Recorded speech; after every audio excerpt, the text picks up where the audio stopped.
Olá, seja bem-vindo ao webinário O Passo a Passo da Migração para a Nuvem. Eu sou a Ana Bittencourt e eu estou aqui para apresentar a vocês o nosso palestrante e a nossa agenda de hoje. Quem vai falar com a gente é o Guilherme Belinello, CTO da DataRain, graduado em Engenharia Elétrica pela Universidade Mackenzie e pós-graduado em Administração de Empresas pela Fundação Getúlio Vargas. Desenvolveu sua carreira no mercado de tecnologia da informação, onde atua há mais de 20 anos, com foco principal na gestão de entrega de produtos em diversas áreas como infraestrutura cloud, gestão de empreendimentos complexos, gestão de ativos, projetos de integração e B2B. Em infraestrutura cloud, os projetos que se destacam são Hospital Israelita Albert Einstein, Hospital Santa Marcelina, Instituto Nacional de Pesquisas Espaciais, o INPE, Fundação Sistema Estadual de Análise de Dados, SEAD, Associação Brasileira de Distribuidores de Energia Elétrica, a ABRAD, MEMED, CEMIG e algumas startups como Help, Diligent, Pacman e Xcash. Dentre os projetos que mais se destacaram na gestão da entrega de sistemas para a gestão de empreendimentos complexos, estamos falando de Sabesp, FIFA, Metrô de São Paulo, Consórcio Construtor Andrade Camargo, ArcelorMittal, Mineirão, Arena Estádios, DAEE São Paulo, DERSP, EMTU, Worley Parsons, Rio Engineering, Yara Fertilizantes e Serlaca da Venezuela. Já em sistemas para a gestão de ativos, alguns projetos têm destaque como Companhia Rio Grandense de Saneamento, Corsan e Varig Login. E em projetos de integração e B2B, tem destaque para Cisco Systems, Valeo Cib, Telefônica e Embratur. A nossa agenda, ele vai contar para a gente modelos de consumo, segurança, razões para migrar para a nuvem, estratégias de migração, avaliação, preparação e planejamento, vai falar sobre a migração propriamente dita, boas práticas de arquitetura. Após a exposição de nosso palestrante, teremos a sessão de perguntas e respostas e finalizaremos com um sorteio de 2 Alexas para os participantes online. Agora com vocês, o CEO da DataRain Consulting, Wagner Andrade, que vai apresentar a DataRain e o porquê utiliza a nuvem AWS nos projetos de Cloud Computing. Wagner, é com você. Boa tarde, boa noite, conforme o fuso horário. Muito obrigado, Ana, pela introdução. Muito obrigado a todos os nossos espectadores. É sempre um grande prazer, uma grande satisfação estar aqui com vocês. E mais um webinário da DataRain, da série de Transformação Digital. Hoje a gente vai falar de uma coisa que realmente preocupa muita gente. Como é que eu começo a minha migração para a nuvem? Tá? É complicado, é difícil, né? E a gente vai chamar justamente uma pessoa que tem muita experiência nisso, afinal de contas, está fazendo passos, está caminhando quilômetros, né, em termos de processos de migração para a nuvem nos últimos 12 anos, que é o nosso diretor técnico, o Guilherme Belinello. Bom, rapidamente vou apresentar um pouquinho quem somos nós, quem é a DataRain, tá? Para que vocês saibam exatamente quais são as nossas credenciais para falar do assunto. Bom, a DataRain é parte de um grupo chamado Venture Labs, que é um conjunto de empresas focadas em tecnologia da informação. Todas elas têm hoje seus negócios gravitando em torno de soluções construídas na nuvem AWS. Então, é uma união de profissionais com muitos anos de experiência. Especificamente, nós temos trabalhado com nuvem AWS nos últimos 12 anos e hoje nós somos parceiros da AWS na categoria Advanced Consulting Partner, com especialização como Public Sector Partner e Public Sector Solution Provider. Um aspecto bastante importante das qualificações de nossa equipe é que é uma equipe que foi pioneira na utilização de diversas tecnologias de nuvem, incluindo mobile, microservices, serverless computing, data analytics, inteligência artificial e, mais recentemente, o desenvolvimento de Alexa Skills.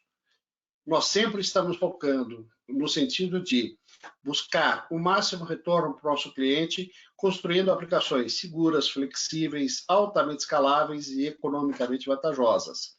os nossos serviços de consultoria, eles efetivamente cobrem todo o ciclo de serviços envolvendo a nuvem, desde o planejamento para a migração, a execução desse plano de migração, e depois a modernização das aplicações, o gerenciamento, a otimização, sustentação e suporte do ambiente de computação em nuvem, que será justamente decorrente desta migração. Uma coisa do qual nós nos orgulhamos muito é que nós temos hoje uma equipe com mais de 50 certificações, nós temos no nosso quadro de funcionários profissionais com as certificações em todas as especialidades que nós temos hoje na AWS. Temos, inclusive, né, pessoas com formação de instrutores, né, porque uma coisa bastante importante quando nós estamos fazendo um projeto de migração na nuvem é justamente a questão da transformação cultural que a organização precisa passar. Então, é muito importante que a gente tenha gente capacitada também para transmitir esses conhecimentos, esses conceitos para os nossos clientes.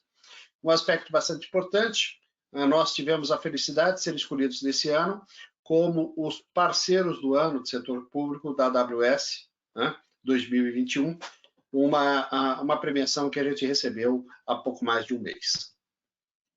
Outra coisa bastante importante quando nós falamos das nossas credenciais é que hoje nós somos o único parceiro da AWS na América Latina que tem a certificação de competência no atendimento de clientes conhecidos como NPO, No Profit Competence.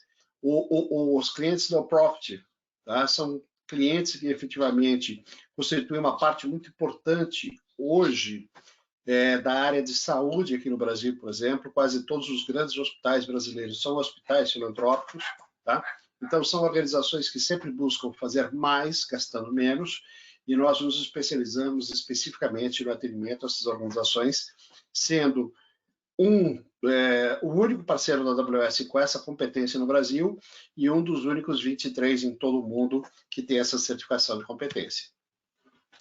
Quando a gente fala dos projetos que nós entregamos, são mais de 120 projetos entregues ao longo dos anos.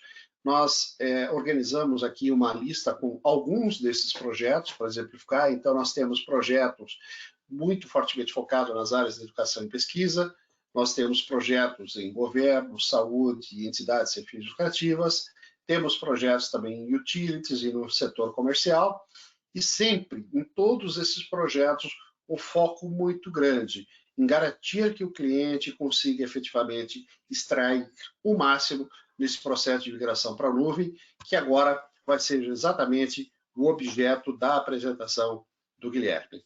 Aqui estão os nossos pontos, os nossos dados de contato, né? Eu sou Wagner Andrade, CEO, Guilherme, que vai apresentar para vocês daqui a pouco, é o CTO, Marcelo Pires, o nosso diretor comercial. Nós estamos à sua inteira disposição, caso depois dessa apresentação vocês queiram conversar sobre uma necessidade específica que vocês tenham, ok? Guilherme, agora estou passando a bola para você, por favor, está contigo. Perfeito, Wagner. Gente, deixa eu... Bom, só um minutinho. Vamos lá, gente. Bom, só garantir que eu estou na tela correta. Vocês veem a minha tela... Vocês veem a tela cheia, Wagner? Sim, estamos vendo passo a passo Perfeito. da migração para a nuvem. Muito obrigado. Então tá bom. Gente, difícil falar aqui depois da Ana, né? Depois da Ana com essa boa apresentação. Depois do Wagner com essa voz de radialista, né? Essa voz que ele traz aí, né? Que dá bastante sustentação aqui para a nossa apresentação. Então é difícil depois de falar um pouquinho depois deles. Mas vamos lá, né? Então, gente, temos aqui, estou colocando o cronômetro para rodar, né? Temos um espaço aqui de 40, 45 minutos para falar a respeito de 7 tópicos, tá? Cada tópico desses, gente, daria para fazer efetivamente algumas horas a respeito, né? Então o desafio foi tentar condensar tudo, né, para vocês aqui de uma forma didática e sucinta, né? Então a gente que é da área técnica às vezes tem o problema com o sucinto, né? Didática não necessariamente. Então, gente, a gente vai falar um pouquinho sobre a AWS, tá? Então, afinal, o que é a AWS, né? Uma introdução aí. Modelos de consumo, tá? Então, como é que eu contrato a AWS? Segurança, né? Segurança é o que eles chamam internamente de Job Zero, né? Então, é a parte mais importante da cloud, né? Tudo tem que começar sempre pela segurança. Razões para migrar, estratégias de migração, as famosas 3 etapas, né, que a gente repete o tempo todo, e algumas boas práticas de arquitetura. Na verdade, a gente só vai conseguir detalhar uma, tá? Isso aqui eu posso até passar para o singular. Gente, com relação à AWS, né, então, afinal, o que é a AWS, tá? Vocês vão reparar que a gente tem, né, alguns slides aqui em português, outros em inglês, então vou tomar a liberdade de ler, né, os que estão aqui em inglês para facilitar, tá, caso alguém precise, mas, né, na área de TI eu diria que é o contrário, né, inglês é a nossa primeira linguagem, português é a exceção, tá? Então, gente, como que a AWS se autodefine, tá? Então, ela é uma grande, a AWS provê, né, uma plataforma de infraestrutura na nuvem, tá, que, na verdade, habilita, né, ou dá um empower para milhões de negócios, né, e ela tem a abrangência, ela atua em mais de 245 países aí ao redor do mundo, ok? Como benefícios, né, gente, de uma escala tão grande, né, como ganhos de escala ali no uso de a gente, enquanto, né, enquanto cliente de cloud AWS, a gente acaba auferindo os seguintes benefícios, né? Baixos custos, né? Então eu posso começar trabalhando com a AWS, posso ter uma conta mensal, gente, sem brincadeira, de 10, 25 dólares, tá? Rodando ali plataformas serverless. Eu consigo atuar, né, em cima, consigo ter o benefício da elasticidade e da agilidade, né? Elasticidade muito se usa, mas, né, muito pouca gente define. Elasticidade, gente, é a característica que a cloud tem, ou que a tua carga tem, de se adaptar, né, a demanda, ou seja, você adapta a tua oferta de recursos de infraestrutura com a demanda que você está tendo naquele momento, ok? Então ele escala, né, ele tem essa elasticidade, ele vai para cima e para baixo, né, junto com a demanda. Ela é toda, né, baseada em padrões abertos e flexíveis, tá?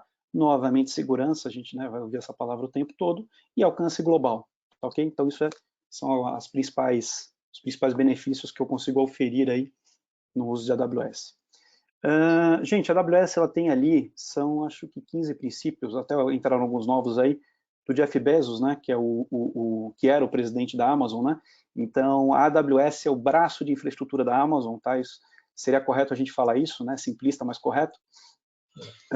E esses 15 princípios ali, tem um deles que a gente gosta muito, que a gente pratica também no nosso dia a dia, que é essa obsessão, né, pelo cliente. Então a gente, na verdade, quando a gente senta para fazer uma entrega, aqui na área técnica a gente veste a camisa do cliente e tenta entender o que ele precisa, né? Não o que a gente oferta, não o que existe disponível na cloud, né? Então o que ele precisa é como a gente usa esse Lego da AWS para fazer essa entrega, tá?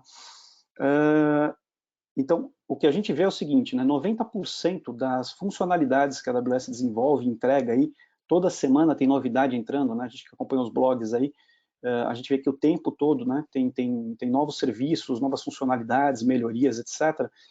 Então, se a gente pensar que 90% disso é originado de necessidades reais de clientes, né, a gente vê ali que realmente eles praticam, né, o que eles falam, tá? Então, essa obsessão ao cliente é algo muito mais do que falado, é algo praticado. Tá? Aqui, gente, né, para fins de benchmark, né, de comparação aí entre os diferentes vendors de cloud, né, a gente tem o quadrante mágico do Gartner. Esse quadrante, nesse eixo aqui, ele tem habilidade de execução, tá? Podemos pensar em habilidade de entrega, e nesse eixo aqui, né, no horizontal, a gente tem a completude de visão, né, não existe essa palavra, né, mas o quão completa é a visão de cada um desses players. E aí, né, o Gartner separa isso aqui nesses 4 quadrantes, onde você tem provedores de nicho, né? Você tem aqui os novos, né, os que estão desafiando, que estão, né, vindo por aqui, os líderes, né, que fica sempre nessa diagonal, e os visionários. E a gente vê que a Amazon está aqui, né, gente, já pelo 10º ano consecutivo, ela é líder aqui no quadrante do Gartner, ok? Então isso aqui é bem interessante, a gente vê aqui um 4º lugar que também eu gosto de mencionar, né, que é o pessoal da Alibaba Cloud. Por que eu gosto de mencionar esse pessoal? Porque eles têm uma grande reserva de mercado, né? Então, poxa, né, na China tem uma enorme reserva de mercado, então com certeza isso aqui vem crescendo bastante. E o modelo deles, gente, é muito parecido com o modelo da Amazon Web Services. Então, assim como você tem a Amazon e a AWS como a plataforma de infraestrutura, você tem a Alibaba Cloud, que é justamente a parte de infraestrutura do AliExpress, ok? Então, esses modelos são bastante parecidos. Gente, um pouquinho aqui sobre a infraestrutura global da Amazon, né? Então, a gente tem aí 25 regiões, né, espalhadas aí pelo mundo, tá? Tem uma região aqui, né, que ela fica mais ou menos, né, ela está mais ou menos aqui em cima de São Paulo, tá? Mas ela é mais distribuída do que isso. Inclusive, o pessoal chama de São Paulo, porque o nome dela é SA East One, né? SA East One. Então, o pessoal acha que o SA é de São Paulo, mas na verdade é South America, tá? Então, a gente tem essas 25 esparramadas aí pelo mundo. A gente não, a Amazon, né? São 230 pontos de presença globais ali de CloudFront, né, gente? Então, o CloudFront é a rede de entrega de conteúdo, né, o ACDN, como nós técnicos chamamos, e assim, quanto mais próximo ela estiver do consumo, melhor. Né? Então, é mais ou menos assim, você abriu o Netflix em Campinas, provavelmente você está pegando ali o conteúdo de dentro da Amazon, né? Netflix é um grande cliente Amazon, você vai estar puxando esse conteúdo, tá, de uma CDN diferente da minha, que estou aqui em São Paulo. Ou a Ana, né, que falou aqui no começo em Santos, ela vai puxar de uma outra CDN. Tá ok, gente? Então, é a entrega de conteúdo mais próxima do consumo. Aqui são os números, né, de Direct Connect, tá? O Direct Connect é mais ou menos o seguinte, a gente chega um momento, né, onde eu preciso efetivamente interligar o meu data center com a Amazon, né? Então, basicamente, eu pego o meu data center local, ou on-premises, como a gente chama, e estendo ele para dentro da nuvem. Quando eu estendo ele para dentro da nuvem, eu posso fazer isso por algumas opções de conexão, né? Basicamente por VPN, né, através de túneis redundantes, isso é bem simples, ou, né, posso contratar um link ponto a ponto, tá? Um LAN to LAN, que é o Direct Connect, né? Então, Direct Connect é o nome comercial da Amazon para isso. Então, são 108 pontos de conexão, tá? Para eu entrar dentro, né, para levar uma fibra da minha casa até dentro da estrutura da Amazon. Né? Aqui, gente, né, a estrutura deles de Global Network, né, então, como é que isso está distribuído, né? Todos esses links, gente, esses cabos aí submarinos, essas conexões, etc., cada uma delas tem no mínimo, tá, 100 GB, ok? Não quer dizer, necessariamente, que um risquinho desse corresponde a 100 GB, né? Aqui, na verdade, só está uma representação aí didática, né, mas aqui eu tenho, na verdade, vários pares de fibra, né, que a Amazon faz uso para interligar essas diferentes regiões, tá? Então é um negócio curioso, né, quando a gente pensa numa estrutura, né, de anel óptico, né, que a gente usa nas cidades, isso aqui acaba sendo um grande anel óptico, né, distribuído pelo mundo, tá? Então falhas individuais, gente, desses links aí não comprometem a comunicação. Tranquilo? Importante, né? Esses links, gente, são 100% controlados e operados pela Amazon, tá? Então, logicamente, eles também, né, fazem uso de operadoras, né?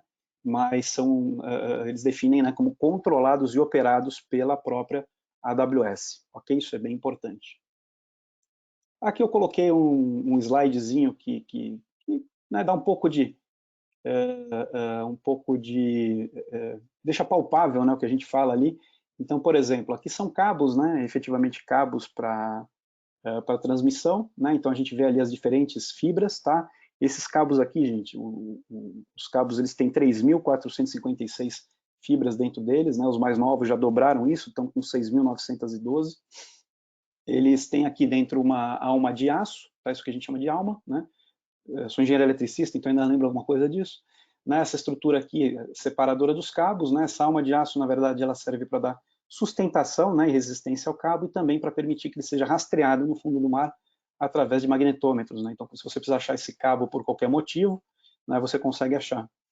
E aqui a gente tem um cabo diferente, né, que é esse cabo azul, tá? Esse cabo, gente, logicamente os cabos submarinos, né, em algum momento eles saem, né, e vão entrar ali nas operadoras, nas telcos, enfim, nos locais adequados lá, e eles também transitam por terra.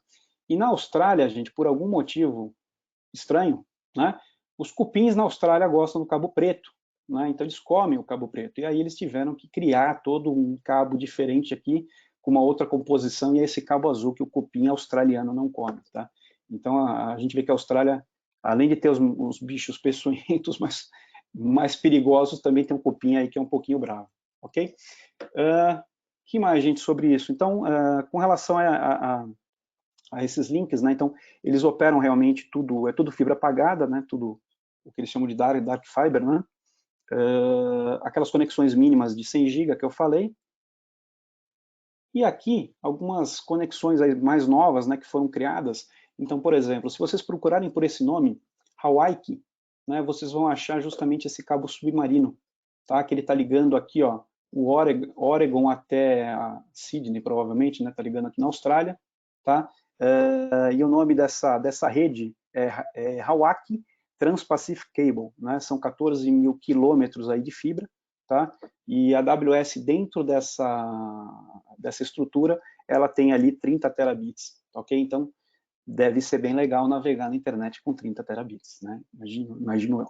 Então, é bastante coisa, gente, tá? Então, se você jogar esse nome no Google, vocês vão achar, né? Tem bastante informação a respeito do projeto, é bem legal.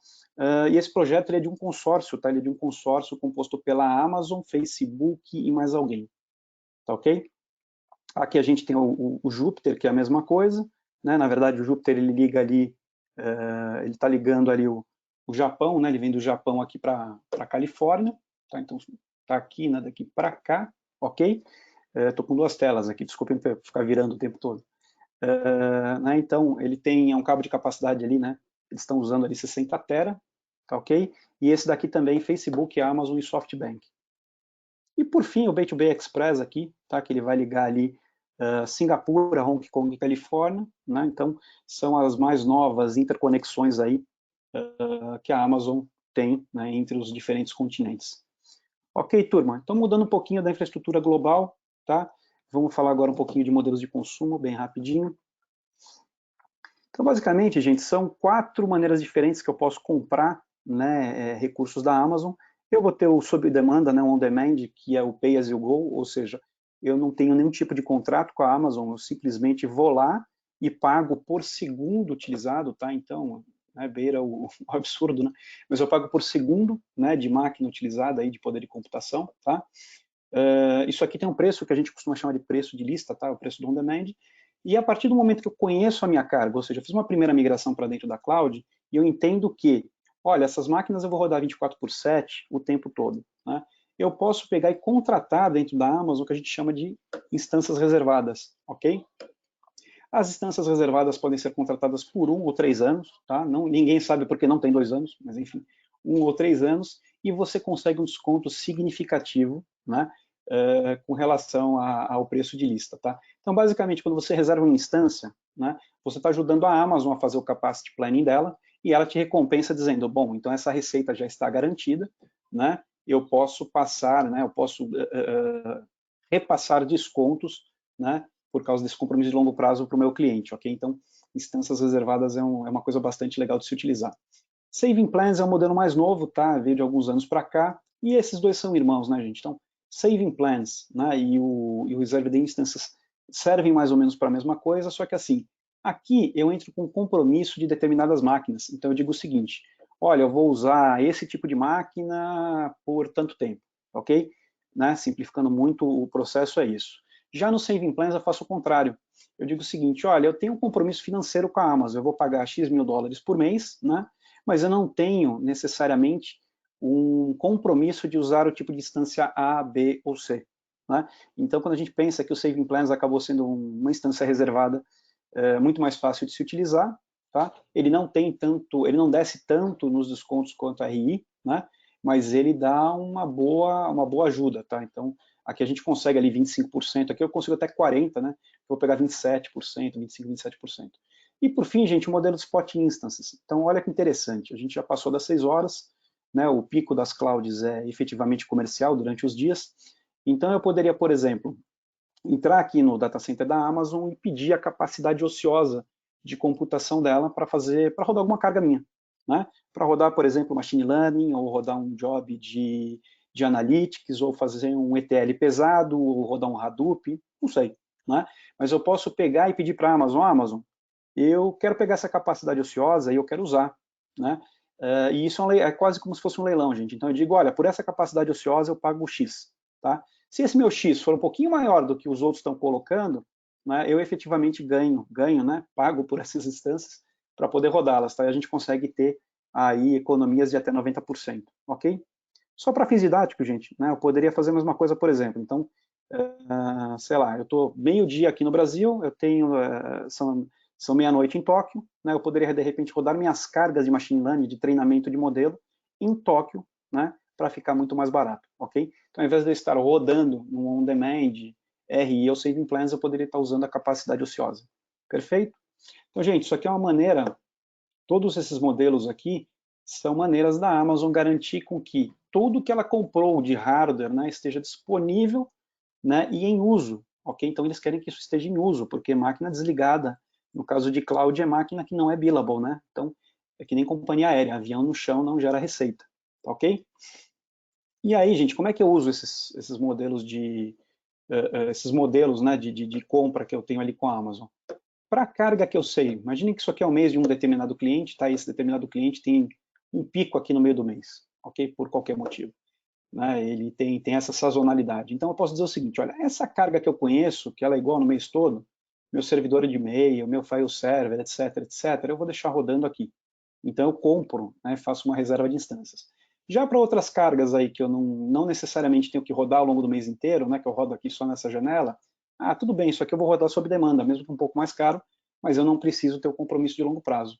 E por fim, qualquer pico que exceda o que eu já tenho como demanda, né, e que eu possa rodar como carga spot, por exemplo, containers, né, container roda muito bem em cima do spot, eu contrato dessa forma, né, então fica alguma coisa bem legal. Você tem aí os 3 modelos de preço, né, de uma forma prática, né, e aplicados a uma conta, e obtendo o melhor benefício, né, o maior benefício com o menor custo dentro da AWS, ok? Gente, uma palhinha a respeito de segurança, né, então a gente falou que segurança Job Zero, né, é a coisa mais importante do dia, e a gente tem sempre esses 2 desafios muito, né, muito clássicos quando a gente fala de segurança. Um é a falta de visibilidade e o outro é o baixo grau de automação, né? Então, gente, por falta de visibilidade, né, não tem aí em 20 anos trabalhando com TI, nunca a gente conseguiu chegar numa empresa, né, e fazer sempre aquela pergunta simplista de você está seguro, né, ou você sabe, você conhece, né, o seu grau de exposição, né? Essa pergunta é muito simples, mas a resposta dela é muito longa. Por quê? Porque efetivamente, gente, todos nós aí, né, gestores de TI, sofremos com essa falta de visibilidade, né? Então, a gente até consegue ver os recursos, né, o que está disponível, etc. Isso é indiferente de ser on-premises ou cloud, tá, gente? Isso aqui é realmente uma abordagem organizacional, né, uma abordagem de governança, na verdade é uma abordagem de segurança. Né? Então, essa falta de visibilidade ela é muito comum. E a outra é um baixo grau de automação. Então, mesmo que eu tenha alguma visibilidade, né, então, outra pergunta que às vezes a gente faz para as empresas é, vocês usam CIEM, né? Então, muitas vezes a gente responde, né, recebe um né? Então, é a pior resposta que a gente pode ter, porque se você não entende nem o que é um CIEM, como é que você está correlacionando diferentes eventos para saber que você tem um problema de segurança, né? Então, aquela coisa, olha, excesso de falha de autenticação de usuário, né? Isso é realmente um usuário tentando entrar, ou isso é um bot tentando fazer, forçar a barra, né, ou tentando fazer um brute force, né? E com uma frequência bem pequenininha para parecer que é humano. Então é difícil, né, gente? Então essa coisa da falta de visibilidade, né, e também do baixo grau de automação, que significa, mesmo quando eu sei que alguma coisa está acontecendo, eu não me preparei para aquilo. Então baixo grau de automação é isso. Né? Então, bom, eu descobri que, sei lá, do meu parque de 300 máquinas, eu estou com 40 aqui, que começaram a se comunicar, né, com IPs aqui que são conhecidamente IPs de farms de mineração de Bitcoin, tá? Um monte de IP na China. Legal, então vamos pegar e vamos cortar esse tráfego, né? O que a gente vai fazer? Aí o teu sysadmin vai entrar máquina a máquina e vai mexendo ali dentro para conseguir resolver isso, né? Ou o pessoal de rede vai lá e também vai, vamos dizer assim, IP a IP, né, fechando esse tráfego, ok? Então, esse baixo grau de automação, né, ele está casado com, efetivamente, né, uma resposta tardia a eventos que advém da falta de visibilidade. Então, gente, se eu não enxergo, como é que eu me protejo, ok?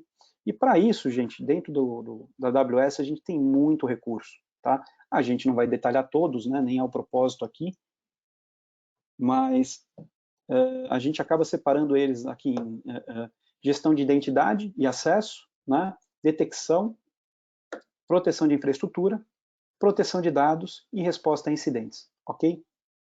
Então, aqui só para mencionar um ou outro, tá, gente? Então, o IAM, tá? Esse aqui é caso clássico, então, a AWS ela é separada em 3 terços, né? Um terço é billing, um terço é a parte de recursos e entrega, e um terço é a parte de gestão aqui, o terceiro pilar é a parte de gestão realmente de acesso, ok? Com relação à detecção, gente, então você pode ter ali serviços, né? Você pode não, você tem, né? É bom que você habilite, né? Alguns desses serviços aqui, para que eles fiquem realmente inspecionando, né? Por exemplo, flow logs aqui, né? Coisas que trafegam na sua VPC em busca de padrões, né? Que estejam ali levantando alguma suspeita com relação a diferentes ataques, né? Até ransomware. Ransomware nos últimos anos tem sido um grande problema aí das empresas, né, dos times de TI. Com relação à proteção de infraestrutura, né, gente? Então, aquelas coisas mais básicas, ó, um firewall, né, o Firewall Manager, tá? Shield para quê? Para evitar DDoS, WAF, tá? A própria VPC, né? Private Link, System Manager, enfim, várias coisas que a gente pode usar, tá ok? Proteção de dados, né? E aqui tem até uma coisa curiosa, né? O Mace não é necessariamente para proteção de dados, mas eu vou mencioná-lo porque o Mace tem muito a ver com privacidade, né, gente? Então, segurança e privacidade andam juntas, mas não são a mesma coisa, ok? O Amazon Mace é uma maneira de que você tem de apontar para um repositório muito grande de dados ali, no caso do S3, e procurar por PII, que são informações de identificação pessoal, tá?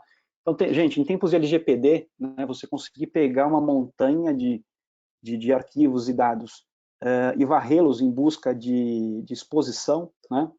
Ou seja, aonde estão, né, aonde eu tenho informação aí que se eu perder, né, onde eu tenho risco de repente não estar compliant, né, de não ter conformidade com o LGPD, né, então esse serviço ele é bastante legal, tá?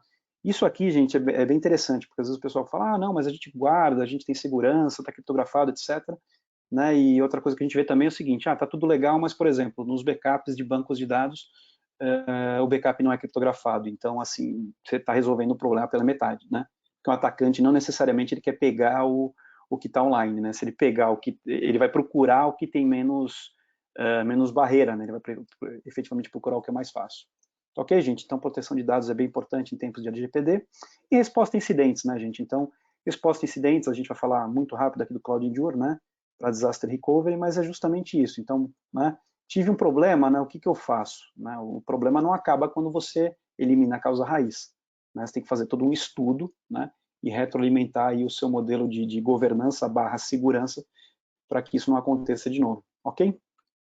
Então, gente, a gente acaba passando, né, dentro da AWS, a gente acaba passando de um problema, né, desse trade-off entre, olha, eu tenho que escolher, né, ou mover rápido ou estar seguro, né, e mover rápido quer dizer o seguinte, as áreas de negócio vêm o tempo todo para a gente pedindo novas coisas, né, com novidades, pô, o concorrente lançou isso, o concorrente lançou aquilo, né, e a gente, enquanto gestor de TI, pô, como é que eu faço, né, não dá para liberar tudo isso desse jeito, né, tem a governança, tem os padrões de conformidade que eu sigo, etc, né, então isso aqui é um trade-off, né, gente, é sempre difícil, tá, e a ideia é de usar, efetivamente, né, a AWS ali, com esse monte de serviços que ela tem para segurança, né, é que a gente faça as duas coisas, ok? Então, eu deixo de ter um trade-off, eu passo a ter as duas coisas. Então, eu quero mover rápido, né? Eu quero acompanhar o negócio, quero que o meu negócio acompanhe o que está acontecendo na rua de tendências, né? E mais, eu quero que o meu negócio lance tendências, né? Então, não quero só correr atrás do concorrente, eu quero dificultar a vida dele, né? E ganhar o cliente dele, mas, ao mesmo tempo, eu quero fazer isso com segurança. Perfeito, gente? E o que é legal, gente? Existe esse modelo de responsabilidade compartilhada que ele define as bases do todo de segurança ali na AWS, tá? Mas, basicamente, o que a AWS está provendo, gente? Ela está provendo toda a segurança aqui do framework, né, dessa parte de infraestrutura, né? Então, ela é responsável por tudo aquilo que a gente estava vendo, né, pelas regiões, zona de disponibilidade, os pontos de presença, né? Então, tudo isso aqui, ó, essa infraestrutura global, ela cuida de tudo isso, é completamente abstraído, a gente não vê e sequer entende, né, como ela faz isso, ok? E a mesma coisa aqui dentro dessa outra camada, né? Então, se a gente pensar a AWS, ela tem uma grande separação aí em poder de computação, armazenamento, né, bancos de dados e networking, tá? Então, ela também está cuidando de tudo isso, né? Ah, legal, então eu deixo tudo com a Amazon, né? Também não é bem assim. Por quê? A responsabilidade é compartilhada. Então tem um pedaço que é da Amazon e tem um pedaço que é nosso, né? Então, a gente, enquanto cliente, né, a gente também tem a responsabilidade do seguinte. Então, eu coloquei um sistema operacional lá para rodar, seja um Linux ou um Windows ou qualquer coisa, pô, eu tenho que manter esse sistema atualizado, eu tenho que aplicar os patches, né? Eu tenho que cuidar da rede, eu tenho que cuidar da configuração de firewall. Então, não adianta nada eu colocar um Windows, né, não aplicar patches, deixar todas as portas abertas para a internet. Por quê? Porque eu estou gerando um problema, ok? Então, essa é a minha parte da responsabilidade. A mesma coisa aqui em cima, ok? Então, por exemplo, na plataforma, aplicação, né, IAM, isso aqui, caso clássico. Então, eu desenvolvo uma aplicação fantástica, pô, né, vai ser o novo unicórnio, né, isso aqui que eu estou lançando vai ser o novo unicórnio, a gente vai passar de $1 bilhão em valuation, pô, show de bola, né, e aí você vai ver, né, tem autenticação e senha, né, como admin, ok? Então, pô, isso aqui, gente, é realmente, né, responsabilidade de quem está colocando o seu serviço aí dentro da cloud, tá? E também pelos dados do cliente, ok? Então, o que é interessante, gente? Como é que a gente resume essa responsabilidade compartilhada? A AWS é responsável pela segurança da cloud, ok? Ela quer que a cloud seja segura, né? E você é responsável pela sua segurança na cloud, ok? Se fosse um condomínio, gente, a AWS está cuidando das áreas comuns, né? E cada um dos clientes está cuidando, né, da sua casa ou do seu apartamento para dentro. Perfeito? Outra coisa que a gente usa bastante, gente, princípio do menor privilégio, tá? Então, uma coisa bastante única da AWS ali, que também diferencia ela das outras clouds, ela foi construída de baixo para cima, né? Isso vem acontecendo desde 2006. Então, é muito tempo, né, gente? Muita coisa ali sendo bem feita, né? From scratch up, né? De baixo para cima. E ela tem uma granularidade absurda de controle dentro dos recursos, tá? Então, aqui a gente consegue efetivamente tunar, né, muito a parte de permissionamento. Tá? E aí, basicamente, né, como pano de fundo, a gente tem aquelas coisas básicas da segurança, gente. Então, quais são as características? Né? Então, identidade. Tá? Como é que eu identifico? Né? Como é que eu caracterizo identidade? A primeira pergunta que um sistema faz é quem é você? Né? Ou seja, você vai lá e põe o teu login. A segunda pergunta que o sistema te faz, né, é para autenticação. Então ele fala assim para você, olha, prove que você é quem você disser, né? Então para você provar o que você faz, você coloca uma senha que só você conhece, em tese, né? Só você conhece, tá? Feito isso, você autenticou no sistema. Então eu disse quem eu sou, eu coloquei uma senha que só eu conheço, eu estou autenticado. Vem uma outra etapa, que é a etapa de autorização. Então, ok, já estou dentro do sistema, mas eu posso ter acesso a tudo, né? Então você está autorizado para fazer isso? Né? Não, não necessariamente. Né? Então você só vai ter autorização dentro do sistema para fazer determinadas atividades. Né? E por fim, gente, a característica de confiança, né? de trust. Né? Então é justamente, olha, outras entidades que eu confio também confiam em você. Né? Então isso aqui é uma rede, é o que a gente chama de trust chain, né? Então uma rede de confiança. O caso mais fácil, né? Mais emblemático disso é aquele cadeadinho que a gente tem no nosso browser. Né? Então, quando eu acesso o site do banco, que eu fecho o cadeado, basicamente, né, o meu browser baixou lá do site do banco o certificado, né, e o browser foi perguntar para a autoridade certificadora, né, para a raiz, para a root, falou, olha, você reconhece isso aqui? Ela fala, sim, eu reconheço. Aí passa para o intermediário, você reconhece isso aqui? Sim, reconheço. E aí passa para o servidor dizendo, ó, esse servidor ele é quem ele disser. Ou seja, eu estou me comunicando, né, meu browser está se comunicando diretamente com o servidor ou equipamento de rede, tá, daquele banco, e eu não tenho nenhum man in the middle, ok? Gente, então compliance, tá, uma coisa que a AWS gosta muito é conformidade. Basicamente, quando a brincadeira que a gente faz é quando ela vê um padrão de conformidade em algum lugar do mundo que seja relevante, ela vai e obtém, tá? Então, gente, alguns aí que vale a pena mencionar, tá? O CSA, né, que é o Cloud Security Alliance, ISOs aí, né?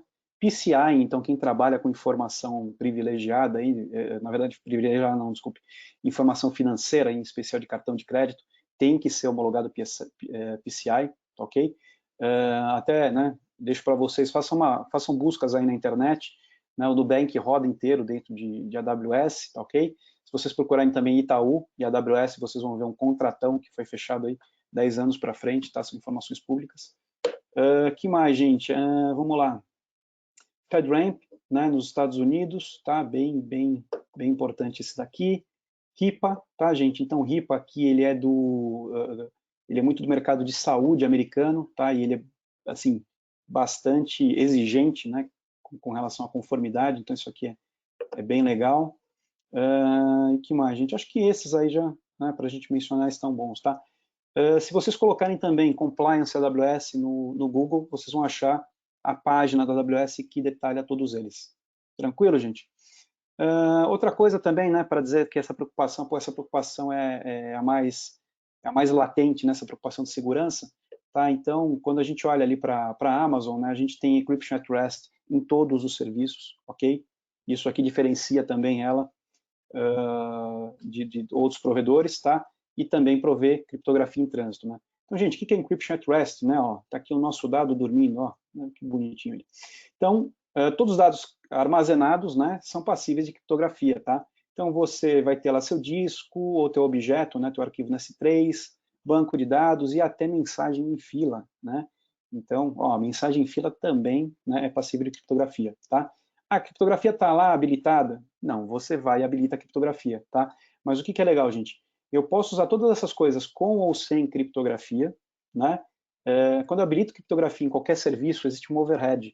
Esse overhead é da AWS, tá? Então, ela tem por garantia que o fato de eu habilitar criptografia em qualquer um desses serviços, eu não tenho nem custo adicional e eu também não tenho perda de performance, ok? E aqui, gente, Encryption in Transit, né? Então, os dados aí trafegando pela internet, tá? Basicamente aqui, gente, é o SSL TLS, né, do HTTPS, ou o IPsec para VPN, ok? Então, criptografia também em trânsito, ok? Então, criptografia em repouso, criptografia em trânsito, ok? Usem isso o tempo todo. Gente, algumas razões para migrar para a nuvem, tá? Eu nem preciso dizer migrar, né, mas adotar nuvem. Migrar não significa a gente pegar tudo que eu tenho no meu data center e colocar lá, né? Eu posso colocar poucas coisas. Posso colocar meu ambiente de desenvolvimento, posso colocar meu ambiente de homologação, posso colocar meu backup, por aí vai, ok? Então, a primeira delas, né, a primeira razão, produtividade e eficiência, tá?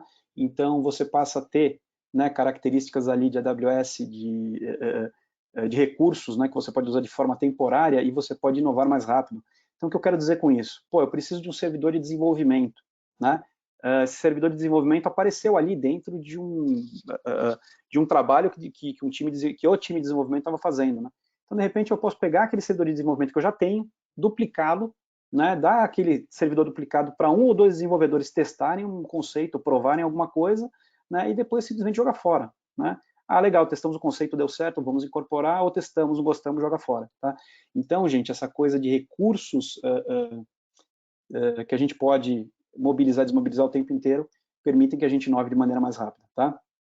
Soluções feitas sob medida, né? Então, bom, é um Lego, né? A AWS é um Lego, são aqueles, né, mais de 200 quadradinhos lá. Então, a gente vai, né, conseguir juntar tudo isso para fazer a solução que a gente precisa, mais agilidade e produtividade das equipes, né, gente? Então, mais do mesmo aí, ok? Então, aqui, gente, tem até algumas pesquisas, depois a gente pode até, eu devia ter deixado aqui o link, mas enfim. Mas tudo isso aqui é referenciado, tá? Então, são informações aí que são públicas, né? Mas eles têm, então, por exemplo, 62% de melhora de produtividade em equipes de TI, 50% menos trabalho tático, tá? E 10 vezes mais projetos apoiados pela mesma equipe, né? Então, gente, às vezes o pessoal me pergunta, mas o que é 50% menos trabalho tático, né? Então, na empresa você tem a pirâmide, né? Então, em cima da empresa você tem estratégico, né? Diretoria, né? Um perfil mais executivo. No meio da empresa você tem o nível tático, né? Das gerências, coordenações, supervisões, né? E depois você tem toda a parte operacional, né? Então, 50% menos trabalho técnico é 50% menos trabalho, né? Dentro desse meio da pirâmide, né? Então, aquele pessoal que está responsável pela gestão ali da empresa, pelo dia a dia, né, ganha muito mais tempo para pensar negócio e pensar menos infra, ok? Gente, inovação e agilidade, né? Então, inovação e agilidade, né? Então, mais razões aqui.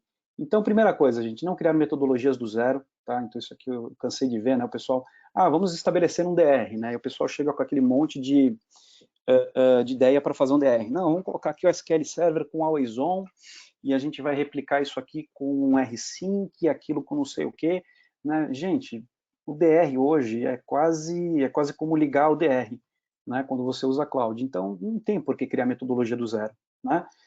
Vamos usar o que já existe, tá? Outra coisa, a gente analisar e rever processos com base em infraestruturas digitais, né? Então, revisitar os processos da empresa, né, e perguntar, bom, como é que a gente consegue fazer melhor, né? A partir do momento que eu adoto o cloud, eu não tenho mais aquela restrição de máquina, né? Então, como é que eu posso melhorar tudo isso daí, né? Utilizando serviços aí, infraestruturas digitais. Que mais, gente? Ampliar a capacidade das equipes para lançamento de novas aplicações e soluções, né? Então, deixar o pessoal mais livre para criar, né? Essa que é a verdade. E aí a gente tem isso aqui, né? Então, 3,5 vezes mais recursos entregues em comparação com ambientes locais, tá? Ou seja, o time de desenvolvimento entregando 3,5 vezes mais funcionalidades, né? 2,5 meses e meio a menos no tempo de lançamento de novas aplicações, tá? E um acréscimo aqui de novos recursos da ordem de 26%, tá, gente? Os números realmente falam por si. O que mais, gente? Tem mais segurança e resiliência operacional, né? Então, segurança, né?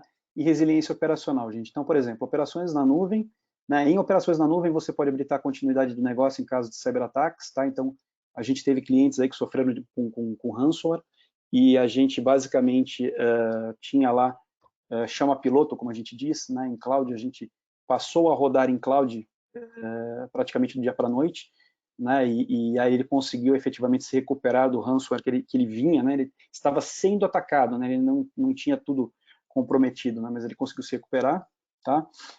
Outra coisa, a gente permite entrega de alta disponibilidade de serviços, sistemas e operações ao custo acessível, né? Então eu posso até, tem casos aí onde você trabalha com alta disponibilidade durante o dia, né? Com máquinas ali duplicadas, parques maiores, né? E você abre mão da alta disponibilidade aí durante a madrugada, tá? Então, enfim, como eu brinquei com vocês, é um Lego, né? Dá para a gente fazer o que a gente quiser. E, novamente, né, gente, todos os serviços da AWS que armazenam dados do cliente oferecem criptografia, tá? Logo, 43% menos incidentes de segurança, tá? E praticamente 70% de redução do tempo de inatividade, tá, gente? Inatividade é caro, ok? Então, redução de custo, gente, tá? Trocar servidores físicos por soluções mais eficientes, né? E aí eu vou ter menos perdas por inatividade, tá? Então, imagina o seguinte, a cada 2 ou 3 meses, a AWS está lançando máquinas novas, né? Já eu, quando compro um servidor físico, eu estou com aquele servidor físico por 3 anos, né? Então, é um modelo diferente, né? É um modelo completamente diferente, tá? Equipes dedicando mais tempo em soluções transformadoras, ou seja, pensando no negócio, e menor número de processos operacionais básicos, né, e propensos a erros humanos. Então, mesma coisa, gente, dentro de cloud a gente tem um set ali de automatização absurdo para fazer, né, você basicamente automatiza tudo via API, né, e você começa a tirar essas coisas aí que não agregam nada, né, e que às vezes, pô, um operador de sistema à noite, cansado, ou qualquer coisa assim, né, pode cometer uma falha, tá?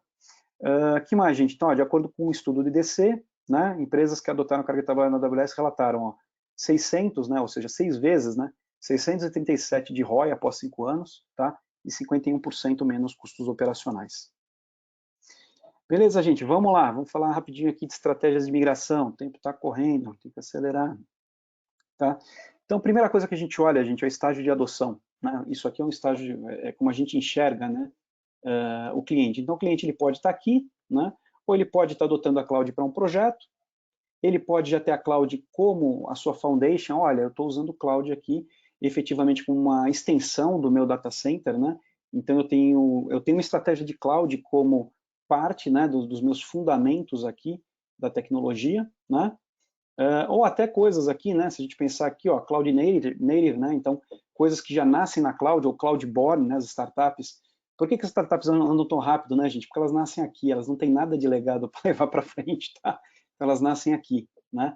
Então, aqui é a parte de cloud native, né? E depois disso, gente, é o que a gente chama de reinvenção, tá? Então, o que a Amazon apregoa como reinvenção é, olha, não tem mais problema de recurso, né? Na verdade, eu começo a reimaginar meu próprio negócio com base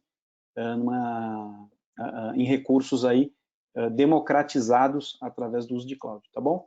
E aqui é o caminho, né, gente? Então, alguém que está cloud native, né, pode ter nascido aqui, né, já está por aqui, ou no caso de uma empresa tradicional, né, projeto, fundação, migração, né, e aí aqui essas linhas se encontram, né, então, ó, alguém que está no cloud native passou por aqui, e alguém que, né, veio do tradicional está passando por aqui, ok? Então, aí tem isso aqui, ó, Retire Tech Debt, ou seja, acabe com o seu débito técnico, né? Débito técnico é esse gap, né?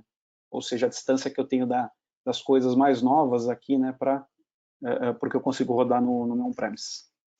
Beleza, gente?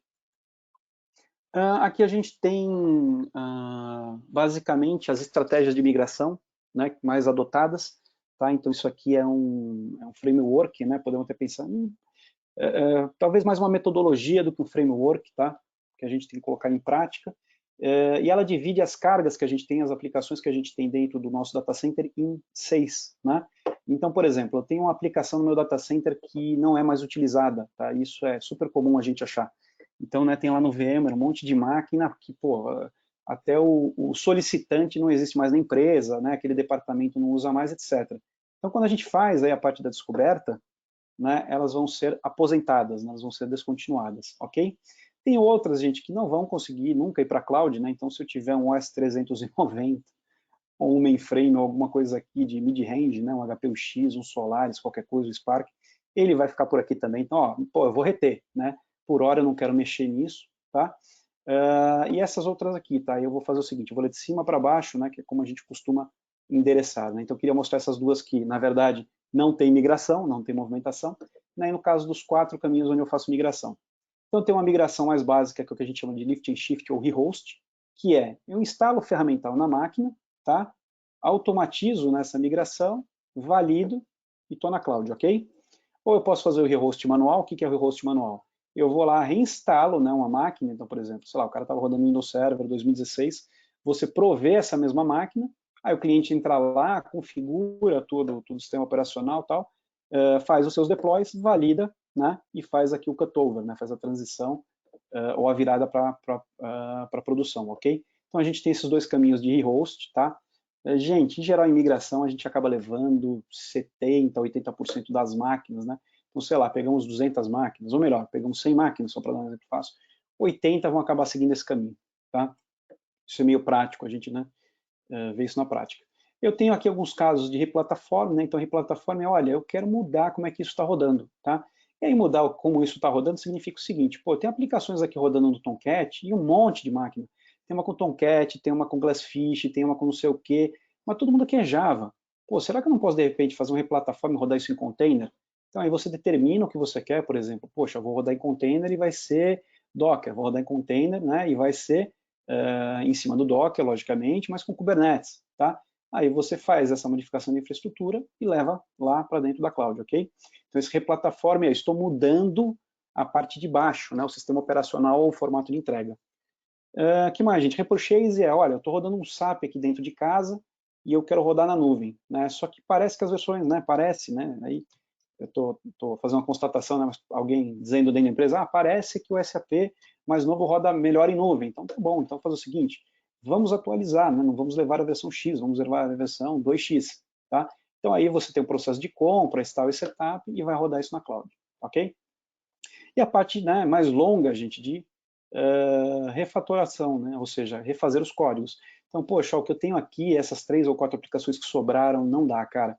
A gente vai reescrever, tá? Então, estou com um negócio aqui que usa Corba, estou com outro aqui que usa, sei lá o que, Dataflex, né? Não, a gente vai refazer, tá? Então, a gente vai refazer já usando aí novas maneiras amigáveis de cloud, né?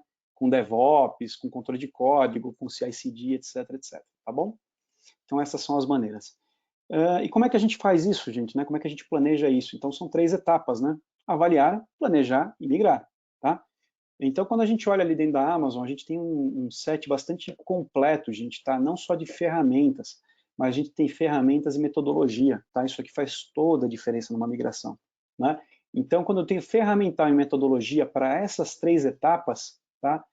Eu consigo efetivamente fazer um bom estudo, tá? Fazer uma boa análise aqui, né, do que eu vou levar, do que é passível de ser levado. Vou preparar bem essa migração, né? E no final vou sair aqui com um plano de migração que eu executo. Tá? O que quer dizer executar? Eu pego esse plano de migração, né, já fiz a descoberta, faço, por exemplo, o lift and shift, né, o rehost das máquinas, coloco lá na AWS, integro dentro da AWS os serviços que já estão lá, né, integro ao meu AD, integro ao meu single sign-on, ao meu MFA, qualquer coisa que eu já tenha levado, tá? valido e faço cutover, né? Faço a virada. Aí o que eu faço? De novo, né?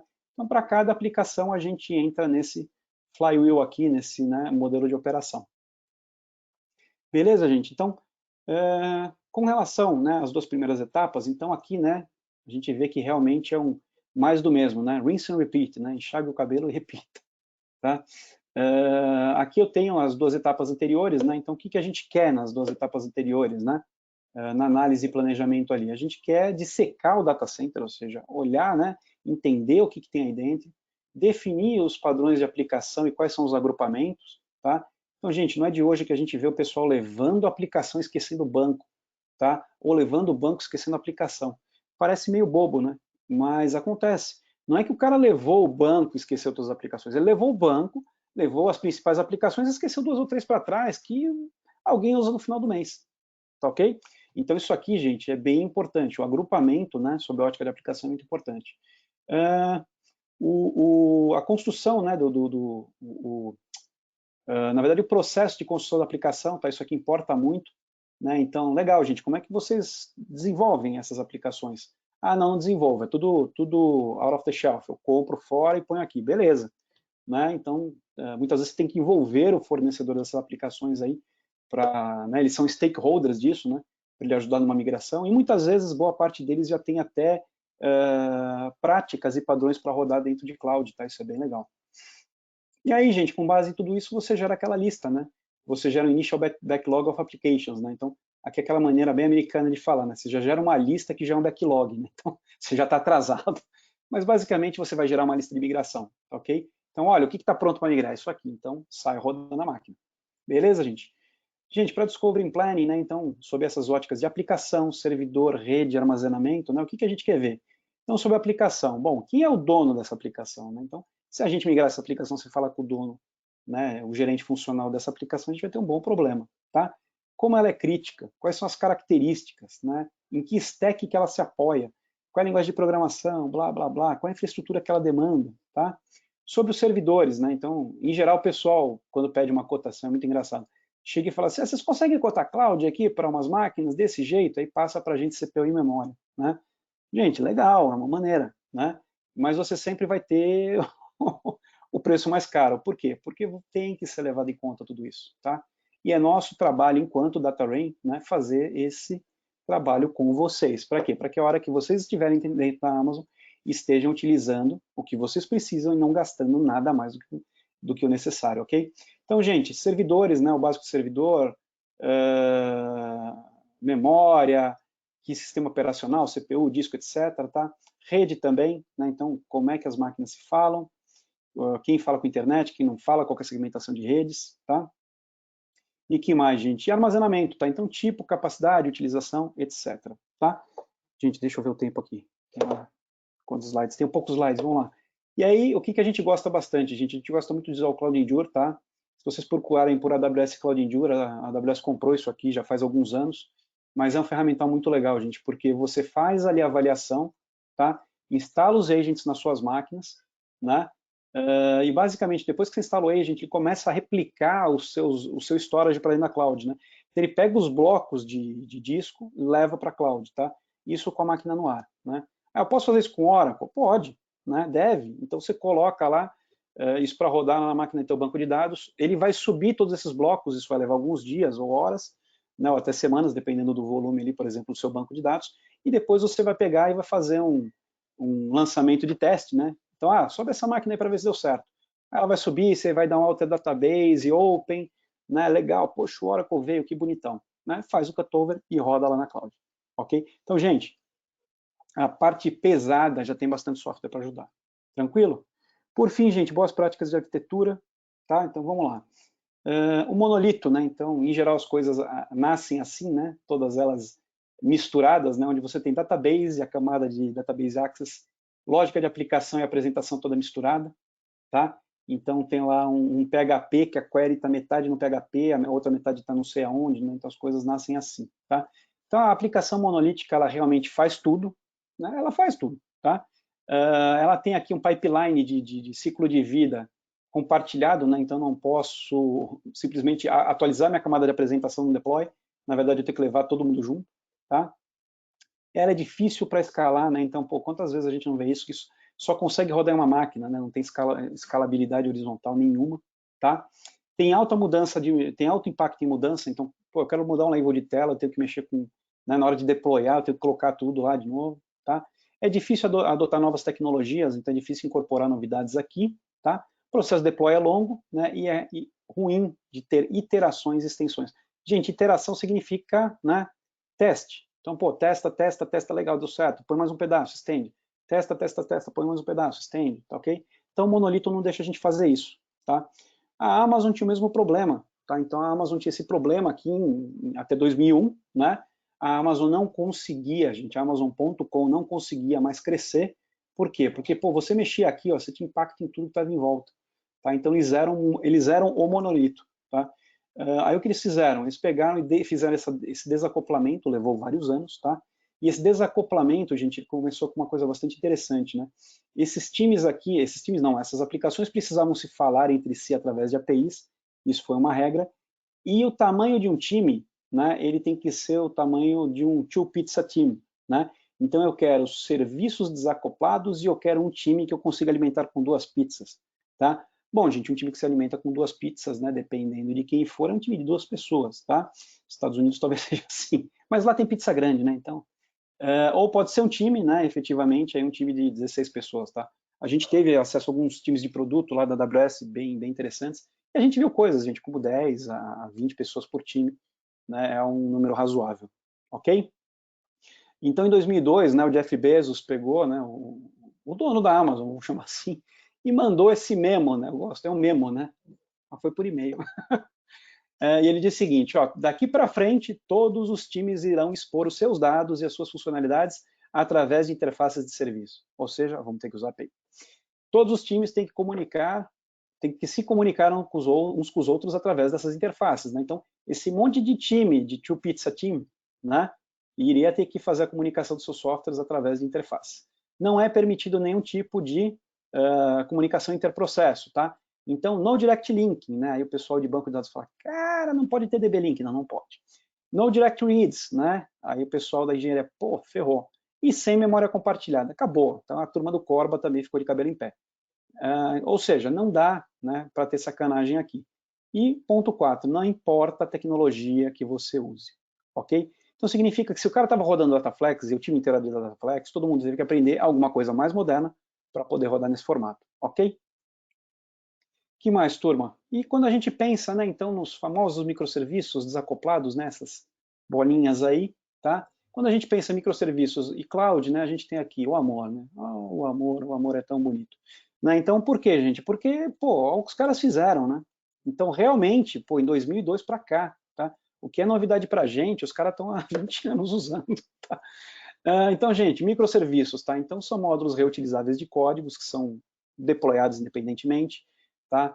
Esses módulos são organizados em torno de capacidades, em torno de funcionalidades de negócio. Então, não é o que está na cabeça de cada um. Não, cara, isso aqui tem um Product Owner, né? Então, está em torno do que aquele Product Owner precisa, tá? Dessa mesma forma, ele tem a sua própria, seu próprio domínio lógico, tá? Uma governança descentralizada, tá? Com gestão de dados, vai permitir aí, efetivamente, que a gente seja mais ágil.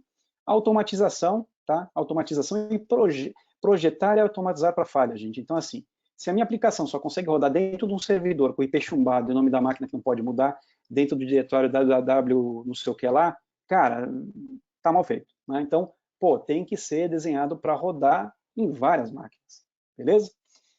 Serviços autônomos, então cada serviço consegue entregar seu próprio SLA, ok? Isso é bem interessante.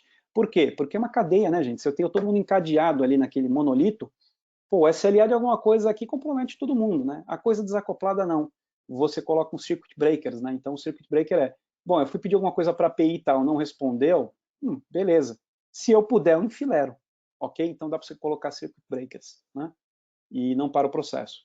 Tá? Um exemplo de um circuit breaker, quando vocês fazem compra em lojas online, né? Se o seu pagamento não foi aprovado exatamente naquela hora, minuto, segundo, ele vai ficar numa fila, eles vão tentar aprovar de novo, de novo, de novo, né? Até que dê algumas vezes e fala, cara, não deu, o teu cartão aqui está ruim. Que mais, gente? Otimizado, né? Então, otimizar, né? Pensando assim, pô, eu tenho elasticidade, eu tenho recurso disponível e eu tenho aqueles modelos de custo, né? Então, pô, vamos pensar nisso. E escolher a ferramenta certa para o trabalho, tá? Isso aqui tá errado, gente, são mais de 200 serviços, tá? Então, pô, em mais de 200 serviços, com certeza eu tenho bastante coisa aí para trabalhar. Beleza, gente, então deixa eu ver aqui o que eu estourei de tempo. Não, estourei 5 minutos? Não, 3. Gente, estamos abrindo aqui para perguntas, tá? Agora eu vou devolver para a facilitadora, vou devolver aqui para a Ana, né? Aninha, fica à vontade aí para puxar a tela, tá? Para aparecer.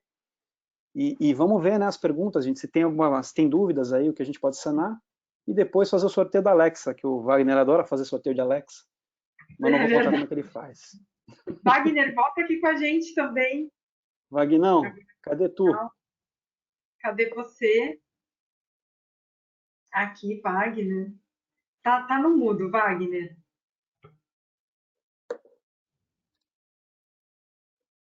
E aí, pessoal, estavam com saudades? Com certeza. O pessoal quer saber da Alexa, né, cara? Mas antes Então da Alexa, eu quero saber o seguinte, gente, teve pergunta? Não teve pergunta? Tiveram várias perguntas que eu acionei o time técnico, o Pedro Gucci, e ele me Já ajudou foram a respondidas. respostas. A maioria Ótimo. já foi respondida. Eu vou colocar aqui algumas perguntas que podem ser comuns a todos, tá? Que essa aqui eu ainda não respondi, por exemplo. Eu não, né? O pessoal foi o Pedro Gucci, tá? Falar um pouco a respeito da segurança para os bancos de dados na nuvem, bancos de dados transacionais e analíticos. Você respondeu isso durante a apresentação? Acredito que sim, né? Agora no final também. O que é importante, gente, então, os dados que estão persistidos, né? Desculpa, gente, eu não sei o nome de quem fez a pergunta, mas os dados que estão persistidos. Foi o André Almeida. André, os dados persistidos, né, eles são passíveis de criptografia, tá? Então, o que a gente recomenda é habilitar a criptografia. Né? Então, no caso, no Data Warehouse, você vai estar lá com, por exemplo, o teu Redshift, né? Então, habilite a criptografia na parte de storage dele, ok? Então, isso é bem importante, tá? Então, é sob a ótica de criptografia, tá? E também sob a ótica de backup. Não esqueça de habilitar os life cycles para backup, né? E que respeitem a governança que hoje você tem no teu on-premise, ok? Então, isso aí, gente, é bem tranquilo de fazer. Não tem muito segredo, não. A outra pergunta que eu achei bem interessante, que eu também já tive no passado, boa noite. É uma pergunta do Douglas Borges de Oliveira Filho. É mais comum abordagem híbrida ou as empresas estão migrando tudo para a nuvem? Douglas, na verdade, assim, essa pergunta é ótima, né? Tão boa quanto a anterior, porque, gente, ninguém vai jogar tudo fora e começar do zero. Então, o que está acontecendo é que a adoção de cloud, 80% esses números são americanos, né? Porque Brasil a gente não faz muita pesquisa, mas 80% das adoções de cloud são híbridas. Então, a ideia, gente, é pegar o seu data center e estendê-lo para a nuvem. Né? E, naturalmente, né, você vai levando os serviços que têm mais afinidade com nuvem para lá, e os serviços que não tiverem afinidade com nuvem, eles continuam no teu on-premise. Então, por exemplo, gente, aplicações que precisam de baixa latência. Né? Então, vamos supor, uma empresa de engenharia, né, que tem toda a parte de software CAD ali, eles estão rodando com, sei lá, terminal, aqueles terminais, né, FIM Client. Gente, isso não é passível de rodar em cloud. Até pode rodar, mas a performance não vai ser boa. Né? Então, deixa isso no on-premises, ok? Então, o que tem característica de baixa latência mesmo, né? Você pode deixar efetivamente no teu on-premises, e o que tem características de cloud você coloca na cloud. Então, vou dar um outro exemplo. Servidor web. Então, tem muita gente que hospeda o www dentro de casa. E aí, o que você faz? Você gargala o teu link com um monte de acesso externo. Então, você evita que o teu público interno faça bom uso do link, porque tem um monte de gente vindo de fora para dentro e atrapalhando esse tráfego. Então, pô, coloque isso na cloud e se livra desse problema, tá? Deixa lá, né? Deixa lá esse tráfego de FTP, www, FTP nem se usa mais, né? Mas deixa esse tráfego fora da tua rede. Olha, mais, Aninha? Tem bastante pergunta, mas essa aqui eu já ouvi bastante. É do Maurício Gomes. É possível começar contratando a AWS apenas para armazenar backup da minha hiperconvergência? Qual a Sim, recomendação? Sou do setor público. sim, sim. Gente, duas coisas aí, né? Então, tem duas características interessantes. Então, a gente costuma dizer que backup é uma das portas de entrada para a cloud, né? E uma coisa bem legal é a seguinte, vocês conseguem baixar da AWS um Virtual Appliance que ele roda tanto em VMware quanto em Hyper-V, na verdade roda acho que até em KVM, tá? As versões mais novas. Você baixa esse appliance, instala no teu software de virtualização, né, e você apresenta para o teu software de backup uma biblioteca virtual de fita. Então, por exemplo, você pega o teu software de backup, aponta para esse dispositivo virtual que se chama Storage Gateway, tá? Então, se vocês procurarem AWS Storage Gateway, vocês vão achar exatamente o que eu estou falando. Tem vídeo na internet que ensina a usar, enfim, tem tudo isso. Você baixa, instala, apresenta essa biblioteca de fita virtual para o teu software de backup, mantém todas as suas políticas de backup acontecendo e passa a escrever nesse device. Né? Então, assim, ao invés de eu escrever só na minha biblioteca de fita mesmo, eu escrevo na minha biblioteca de fita e eu escrevo também nessa biblioteca virtual. A partir do momento que escrevo nessa biblioteca virtual, gente, ele vai mandar isso para a cloud de forma automática. Ok? Então, todo o teu backup vai gradualmente para a nuvem, né?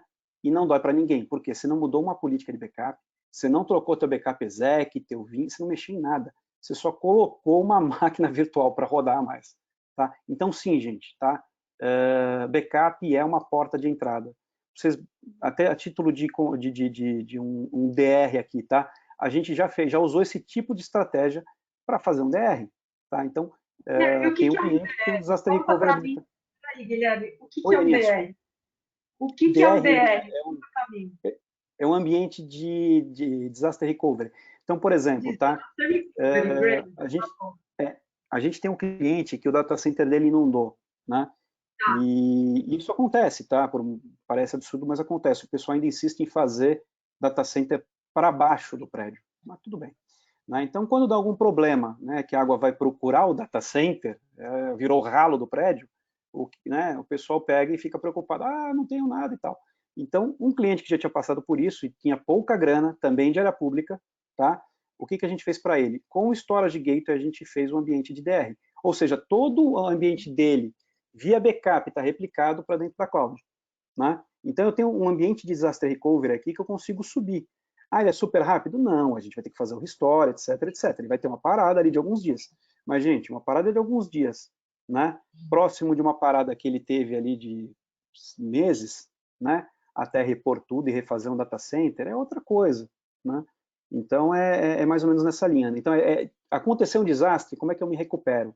Tá? Então, o backup faz parte de uma estratégia de disaster recovery. Tá. Tá? Aqui tem mais uma pergunta do Alexandre Maciel, que eu também já tive essa pergunta, eu estou até colocando as perguntas que eu mesma também já tive no passado. Você está se aproveitando. Com certeza. Você com a sua agenda dificílima, eu com certeza. Tem algum serviço de servidor de arquivos na AWS, como a parte de documentos do SharePoint Online? Pergunta do Alexandre Maciel. Show. Alexandre, se você procurar na AWS por EFS, AWS EFS, tá? Ou AWS FSX, você vai achar dois serviços, né? O FS, que é na verdade o NFS, né? Para a linha Nix, para a linha Linux, qualquer Nix que você tenha. E se você procurar o FSX, na verdade é um file server, tá? Que ele é 100% compliant com rede Windows. Né? E por que ele é compliant com rede Windows? Porque ele é construído em cima de Windows. Tá? E você tem ali até o FSX for Lustre, eu nunca sei o nome disso, tá? É LUSTR. Procura aí, você vai achar. Esse cara me entrega altíssima performance, mas assim, altíssima, muito mais do que a rede local, tá? Para compartilhamento em rede Windows, ok? Então, se você procurar por esses dois serviços, né, por esses três serviços, na verdade, você vai achar algum que se encaixa na tua necessidade aí. Última pergunta aqui, Guilherme, bem pertinente aqui, como sendo a última. Quais os próximos passos para quem já é Cloud Native? É a pergunta do Vinícius Melo. Legal. Gente, para quem já é Cloud Native, na verdade, o que a gente acaba fazendo é adotar serviços, né, serviços mais nobres. O que são serviços mais nobres? Né? Então, a gente começa pelo backup, a gente começa pelo IaaS, que é infraestrutura como serviço, ou seja, as máquinas virtuais. Né? Então, a gente começa por ali. Só que depois que você já tem os seus dados dentro da AWS, então, por exemplo, eu já estou com tudo lá dentro. Né? Agora eu quero fazer, por exemplo, construir um data lake. Né? Pensa o seguinte, eu já estou com todos os meus discos dentro da Amazon.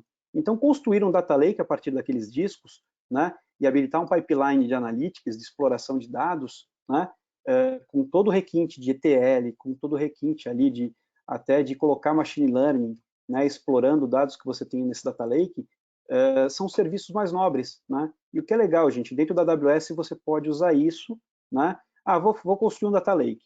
Pega, né, entra no Lake Formation, cria um bucket de S3, começa a persistir suas coisas dentro desse data lake e a fazer a exploração. Não gostei do resultado? Apaga, joga fora. Né? Então, uma coisa legal da cloud, gente, é experimentação. Ok? Mas, Né? Então, aí é uma perguntinha que eu claro. talvez seja o receio das pessoas. E o custo disso? Aí eu vou. Ele é bem claro dentro do console da AWS, os custos envolvidos nesse tipo de teste que a gente pode fazer? Uhum. Então vamos lá, né? Tudo tem o lado bom e o lado não tão legal assim, né?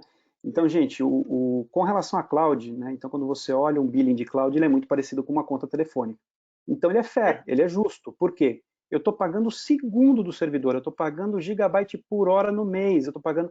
Então, assim, é tudo na linha, né? Qual que é o downside disso? Qual que é o lado ruim disso? Né? É difícil de entender a precificação, ok? E para isso que a gente existe, Ana. Então, a gente, enquanto parceiro AWS, a gente vai pegar todo esse desconforto do cliente. Olha, eu quero rodar isso, mas não sei quanto é que vai custar, eu não faço ideia. O que a gente faz? A gente vai fazer uma previsão de preço para ele, né? Se for algo que ele realmente queira estar engajado, eu realmente quero fazer um data lake, né? Gente, eu queria testar isso por um mês. Dá para fazer? O que a gente faz? A gente escreve o caso do cliente, o que ele quer fazer, e a gente pede para a AWS uma verba. Eu falo, AWS, eu quero fazer uma prova de conceito. A AWS me dá uma verba, eu crio uma conta para aquele cliente, testo junto com ele, levo ele pela mão, né? E não tem custo. Por que não tem custo, gente? Porque isso é tripartite, então são três coisas. Eu tenho a AWS me dando crédito, se eu puder escrever teu caso de uso. Eu tenho nós aqui, enquanto parceiro, que vai estar te fornecendo o serviço profissional, o conhecimento de cloud sem te cobrar nada por isso. Lógico, a gente não vai fazer isso o ano inteiro, a gente vai fazer isso, né, como uma prova de conceito, como um teste. E eu tenho o cliente engajado, né, ou seja, empenhando as horas do solicitante, do analista, de quem ele precisar, para que esse teste seja bem sucedido. Tá? Ao término desses 30 dias, 45 dias, o que se faz? Deu certo, legal, quero contratar. Vamos partir para uma contratação. Se for por via pública, tem todo o caminho, né, público. Se for por via privada, tem todo o caminho de bid, né, isso é normal, gente. E se vocês não quiserem contratar, não deu certo, tal, é do risco, faz parte do negócio. Joga tudo fora, pronto. Né? A gente subiu aqui um cluster de MR com Hadoop, mas ninguém conseguiu mexer com Hadoop. O único cara que eu tinha aqui no cliente, eu sou o cliente, o único cara que eu tinha de Hadoop saiu no meio da POC. Né? E deu tudo errado, repriorizamos. POC que é mesmo? POC é Proof of Concept, né? Então a POC é NINA, é prova de conceito. Entendi. Que é isso que você acabou de explicar, né? O crédito isso. que a AWS fornece. Então, pessoal, nosso trabalho e o trabalho do cliente. Dentro desse ambiente, POC para cá, POC para lá, POC nada mais é do que esse teste. Né? É que no começo todo mundo falava como se fosse uma coisa assim comum, e não é tão comum, né? Às vezes a gente fica um pouco. Não, a gente tem terminologia complicada. Mas excelente. Não é complicado, mas ainda bem que tem você para, né, traduzir. Eu e time, né, gente? Não, temos todo o time aqui, né, gente? Isso que é importante. Né? E, Aninha, deixa eu fazer uma pergunta agora, a minha para você, né? Como é que a gente vai fazer o sorteio dessas Alexas aí? Como é que a gente vai fazer o sorteio? O Wagner adora mostrar o sorteio. Olha, pessoal, é que eu fui fazendo as perguntas, porque a audiência continuou e as perguntas foram muitas. Então, eu agradeço bastante toda a atenção aí, Guilherme. E, Wagner, como é que vai ser esse sorteio dessas Alexas? Conta pra gente. Wagner? Wagner, me ouve? Peraí. Wagner? Ué, Oi, pessoal, Guilherme. desculpe, eu esqueci. Opa. Wagner, eu estou te perguntando como é que vai ser o sorteio dessas Alexas, que a gente está curioso. Você me dá um intervalo de pessoas que estão assistindo, tá? E eu peço para a Alexa sortear. Wagner, o intervalo é de 1 a 110. Wagner, se você ficar com má vontade de novo, Tá bom. pô, brincadeira. Alexa, boa noite. Boa noite para você também. Alexa, sorteio um número entre 1 e 110. 68. 68.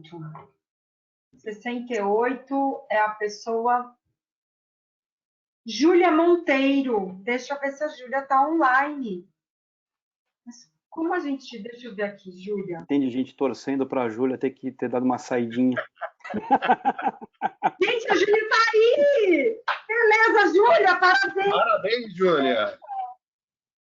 Vou mandar muito bem, Júlia, parabéns! Vamos à próxima, são duas. Vamos lá, Wagner. Parabéns, Não... Júlia. Gente, não vamos abrir o speaker da Júlia só para ela falar com o que ela trabalha, se apresentar? Gostei dessa ideia. Deixa eu aqui. Só para ela falar, né, gente? Não é? Vamos morar com Júlia. a gente, poxa. Tornar apresentador, copiar, conectado ao áudio, desativar. Olha, Júlia, não estou conseguindo abrir o áudio da Júlia, Guilherme, mas a Júlia então que dá para testar isso. Vamos sortear. Tá bom? A gente treina mais. Treina mais. Próximo. Quando você tiver uma dúvida como essa, pergunta para ela. Alexa, o que é prova de conceito?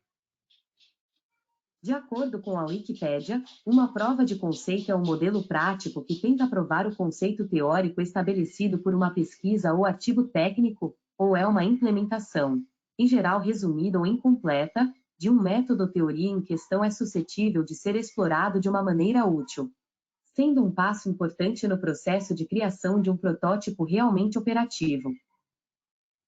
Tá vendo? Ela sabe tudo. Então, Vamos lá.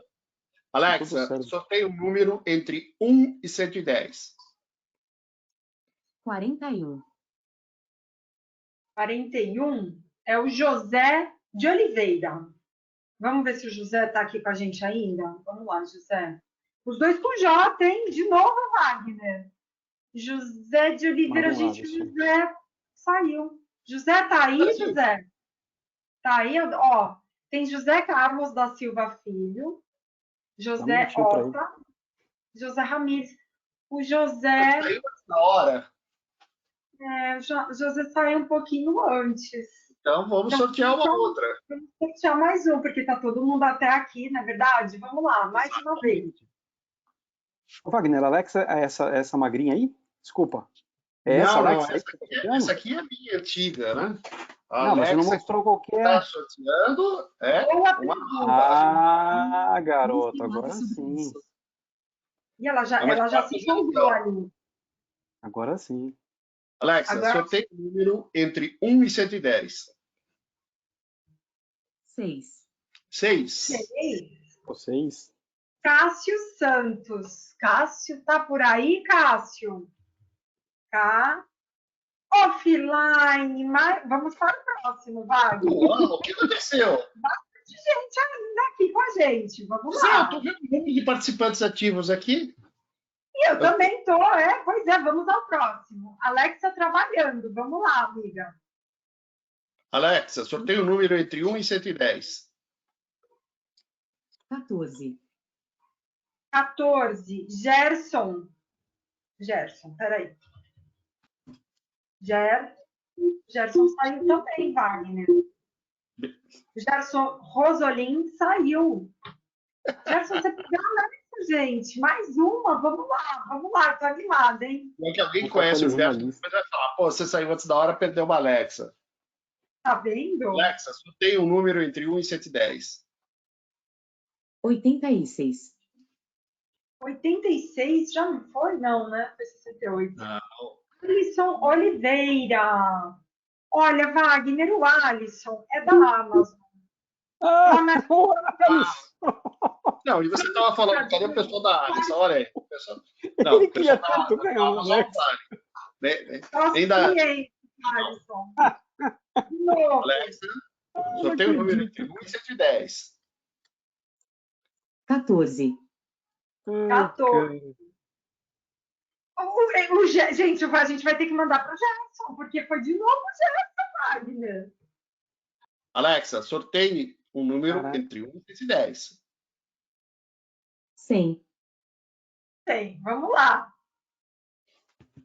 Alexandre Maciel, que fez várias perguntas. Vamos lá, Alexandre. Você está aqui com a gente? Está aqui com a gente, Alexandre! Alexandre Maciel. Nossa, fez muitas perguntas, estou muito feliz. Ele interagiu bastante aqui com a gente, para poder fazer muita pergunta para sua vez, Alexandre. Legal, gente. Ó, gente, só uma coisa, tá? O Alisson, toda vez, ele quer ganhar a Alexa. O Alisson, gente, é da AWS, né? A gente trabalha todo dia junto. Então, ele mandou um negócio aqui, um áudio. Ô, louco! É marmelada! Ô, Alisson, desculpa, cara, mas não pode. Gente, brigadão. Gente, muito obrigada tempo. pela presença de todos. A gente se estendeu um pouco, porque esse assunto tem muita informação. Realmente é o abuso do Guilherme, porque o conhecimento dele é ímpar e ele passa todo esse conhecimento para a equipe. E então, por isso que a gente se estendeu um pouquinho mais. Eu agradeço a todos que ficaram até o final. Quem não ficou também, a gente vai ter gravado no nosso canal do YouTube. E até a próxima. Só mais um lembrete, Ana. Como você mesma falou, é um assunto apaixonante que suscita muitas dúvidas. E caso alguém não tenha anotado os e-mails, tá? Então vamos lá, vamos repetir. É guilherme.bellinello@datarain.com.br ou wagner.andrade@datarain.com.br. Nós teremos o maior prazer em responder quaisquer dúvidas que vocês tenham sobre o assunto. Adoramos falar sobre o assunto, como vocês viram, tá? Pelo tanto que o Guilherme falou e ultrapassou o horário previsto. Pois é, desculpem por isso, gente. Difícil. E a sopa de letrinha deles, com certeza vai ter bastante pergunta, viu, Guilherme? Bacana. Muito obrigada pela sua apresentação, Wagner. E dia 19 de agosto a gente vai estar com mais um webinário com foco em educação. Em breve a gente vai divulgar o tema e tudo mais, tá bom? Espero que vocês participem. Obrigada, pessoal. Até a próxima. Tchau, tchau. Obrigado, gente. Boa noite. Tchau, tchau. Boa noite, Alexa. Alexa, boa noite. Não deu certo. Uma curiosidade: nem tudo que você vê brilhando no céu durante a noite são estrelas. Alguns são planetas, asteroides, e outros são galáxias. De novo. Valeu, gente. Valeu, gente. Tchau, tchau. Pessoal, obrigada. Tchau, tchau.